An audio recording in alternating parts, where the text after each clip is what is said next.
After a number of dramatic turns in the last 24 hours, Iran and United States have finally agreed to 2 weeks provisional pause with the intense diplomatic effort by Pakistan. Now, this agreement has mainly three facets. One is to pause hostilities, secondly, to reopen Hormuz definitely by Iran, and third is to initiate negotiations. Now, the important question is what Iran will be focusing in these negotiations and what will be the demands by the Americans during these talks. I think Iran will be focusing on 3 to 4 main points.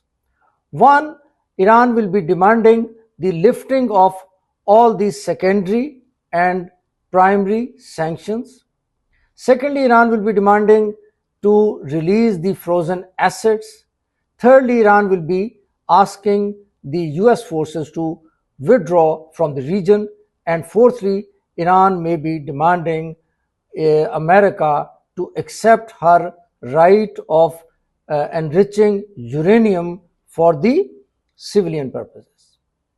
America, to my mind, will be focusing on only 3 points. One is to end the nuclear weapon development by Iran. Secondly, to hand over the highly enriched uranium. And thirdly, to end support for the regional proxies by Iran.